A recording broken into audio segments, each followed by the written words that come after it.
ดีพี่น้องมื้อนี้มาเบิ่งพามาเบิ่งแบะพี่น้องเอ้ยแบะแม่นี่ขี้เป็นทองพี่น้องเอ้ยขี้เป็นน้ำจุดๆมันซ่องโตแล้วนี่นะ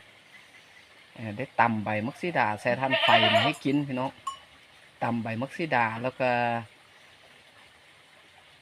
เอาทานไฟใส่พี่น้องทานไฟแดงนั่นนี่ใส่จะก้อนซ่องก้อนแล้วก็มาตองพี่น้องเอ้ยตองเอาแต่น้ำให้กินเนาะให้กินจักประมาณเอาใส่สลิงก็ประมาณ4สลิงเนาะสลิง10 cc นะสแลง10 cc นะพี่น้องให้กินเทือหนึ่ง4สลิงท่าน4สแลง แล้วก็ดีเลยพี่น้องค่อยๆดีเนี่ยยังบ่ดีแท้เทือนี่เนี่ยพี่น้อง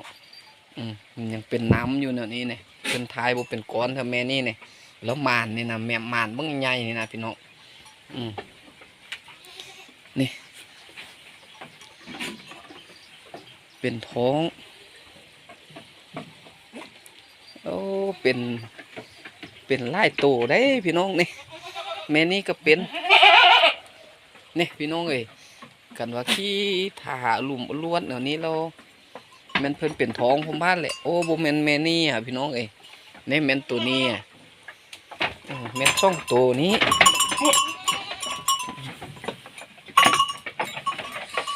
คันมันเป็นเฮาเบิ่ง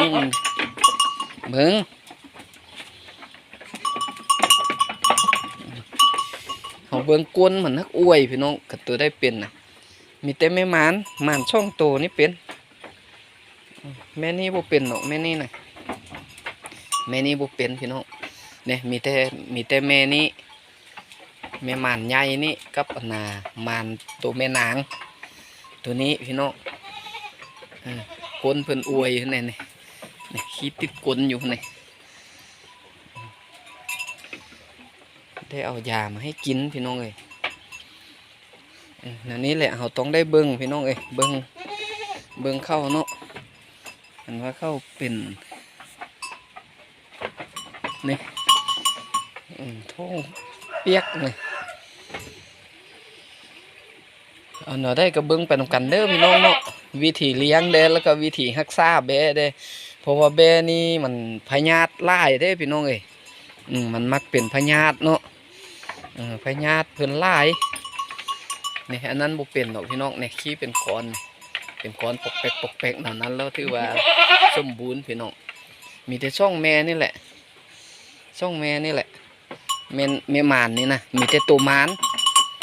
เนาะอันนี้ เยี่ยมเบิ่งอยู่เนี่ยพี่น้องเอ้ย เยี่ยมเบิ่งอยู่นี่ไอ้นั่นยักอ้องหมา5ตัวแม่นะได้มัดไว้พี่น้องบ่มัดแล้วส่วนกันเอาขอบใจหลายๆเด้อพี่น้องอัปเดตเป็นสำคัญเนาะอันนี้พามาเบิ่งวิธีเป็นปัวอันแบะเป็นท้องเนาะอันความไทยเพิ่นว่าท้องเสียเนี่ยเนาะท้องเสียขี้เป็นน้ำเนี่ยพี่น้องเอ้ยเอาใบมักซิดาเด้อใบมักซิดากับทานไฟตำใช้กันแล้วมาตองให้กินพี่น้อง3 มื้อแล้วก็ดีเอาขอบใจหลายๆพี่น้องลองเฮ็ดเบิ่งเด้อให้มักเลี้ยงเนาะเลี้ยงแบะเลี้ยงสัตว์